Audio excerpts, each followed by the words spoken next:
열왕기상 15장 25, 26절입니다. 유다 아사왕 2년에 이스라엘에서는 여로보암의 아들 나답이 왕위에 오릅니다. 2년 동안 이스라엘을 다스렸다고 기록하고 있지만 실제로는 1년이 조금 넘는 기간입니다. 나답에 대한 평가는 여호와 보시기에 악을 행하였다 하는 것으로 부정적입니다. 그의 아버지 여로보암의 길을 행했기 때문이죠. 여로보암이 지은 죄는 단과 베델에 황금 송아지를 만들어서 여호와 제의를 대신했고 일반인을 제사장으로 세우고 산당 제사를 성행하게 했습니다. 절기도 자기 마음대로 만들어 북이스라엘 사람들이 예루살렘 성전에 가서 절기 제사를 드리지 못하게 막았습니다.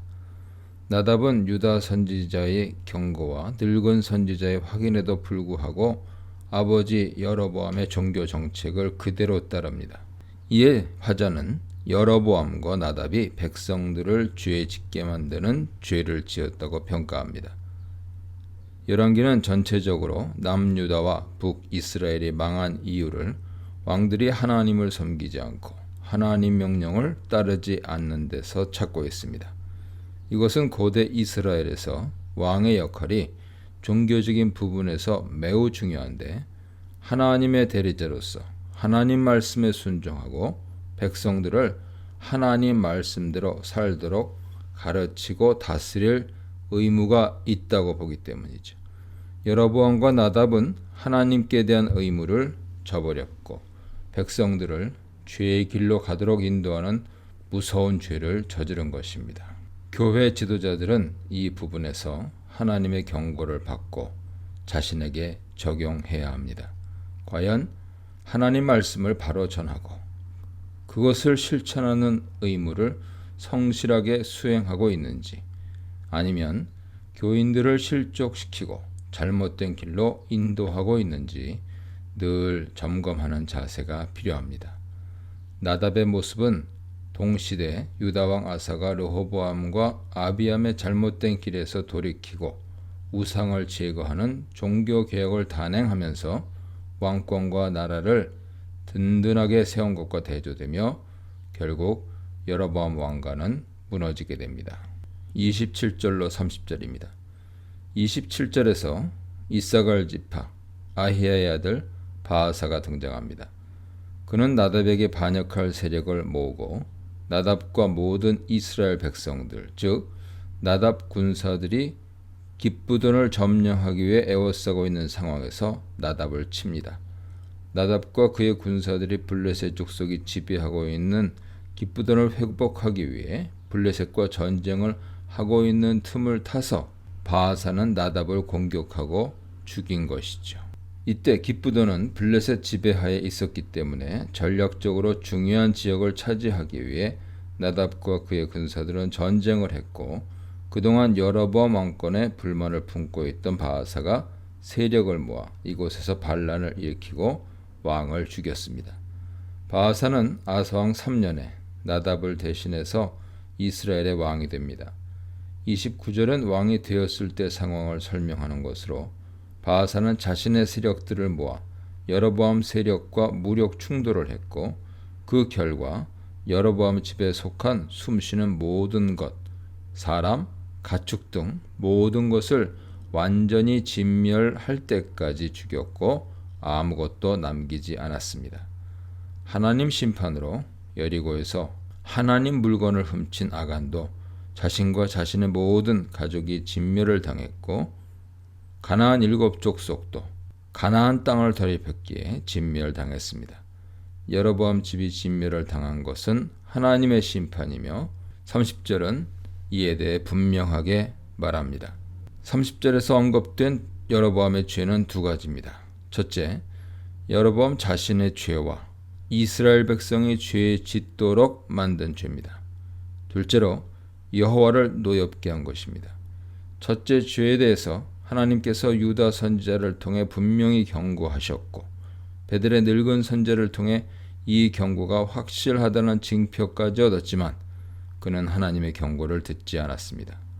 둘째, 여호와를 노엽게 한 것에 대해 아히야를 통해 이미 경고를 받았습니다. 아들의 병에 대해 알기 원하며 찾아온 여로보암의 아내에게 선지자 아히야는 하나님께서 여로보암 행동에 대해 매우 노여워하고 계시다는 사실을 분명히 알려주었습니다. 한 선지자가 목숨을 잃어가면서 알려준 하나님 경고를 완전히 무시한 처사에 하나님께서는 등 뒤로 버렸다고 표현하시며 진노하십니다. 이것은 하나님께서 죄를 범한 여로보암에게 먼저 손 내밀어 회개할 기회를 주신 것이죠. 하나님께서는 여로보암에게 자비를 보여주셨지만 그는 하나님의 호의를 완전히 무시한 것입니다. 그 결과 하나님께서는 14장 11절에서 여로보암 집을 말갛게 쓸어버리겠다고 하셨습니다. 바하사의 손을 통해 하나님께서는 심판을 집행하셨습니다. 분명히 하나님은 은혜롭고 자비롭고 노하기를 더디하시는 하나님이시기 때문에 죄를 범한 인간들을 즉각 심판하지 않으시고 오래 참으시며 회개할 기회를 주십니다. 죄를 짓고도 깨닫지 못한 인간에게는 선지자를 보내어 친절하게 죄가 무엇인지도 알려주십니다. 밧세바와 간음하고 우리아를 살해한 다윗에게도 나단 선지를 보내셔서 죄를 알게 하시고 회개하게 하셨습니다.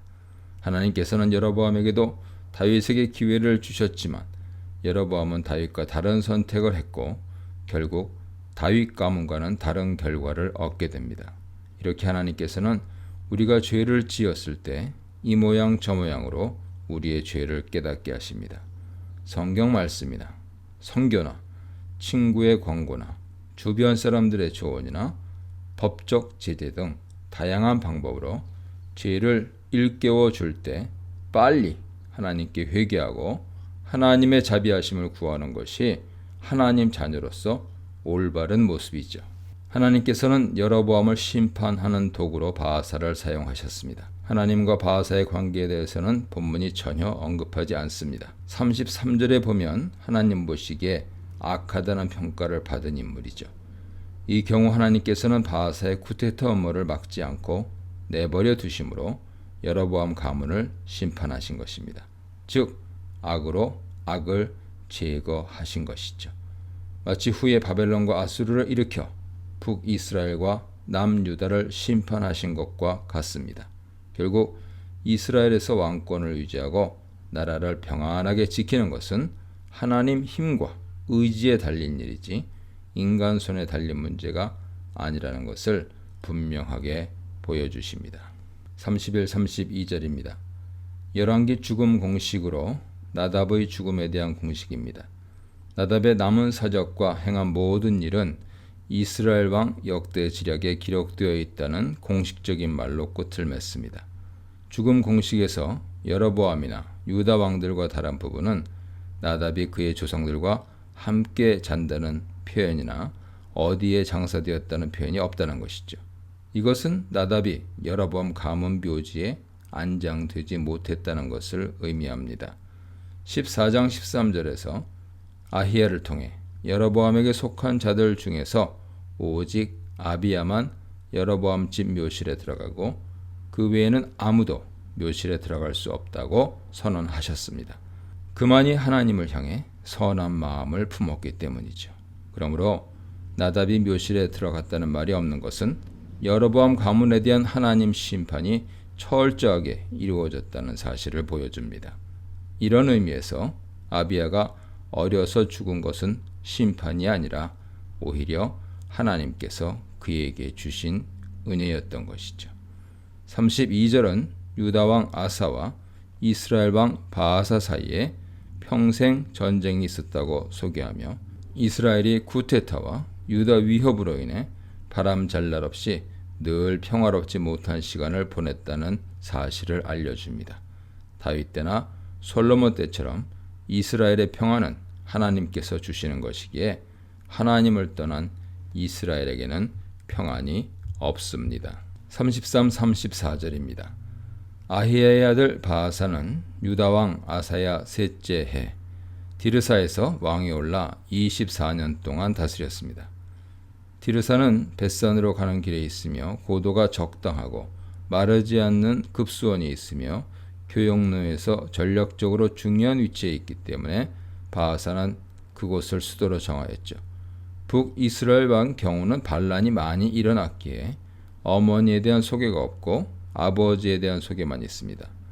바하사는 여호와 보시기에 악을 행했는데 여로보암의 길로 행하고 백성들을 죄짓게 만든 죄로 이전에 하나님께 심판받은 여로보암 집안이 지었던 죄를 그대로 지었습니다. 바하사는 자신이 여로보암 집사람들을 온전히 진멸하게 된 것이 자신의 능력 때문이 아니라 하나님 심판 때문이라는 것을 알지 못했습니다. 그래서 자신의 손으로 죽인 여로보암이 지은 죄를 그대로 반복하고 있는 것이죠. 이 문단에서는 과거와 단절하지 못하다, 과거의 경고를 실현하시다, 자기의 불신앙 대신 블레셋과 싸우다에 대해 묵상해 보시기 바랍니다.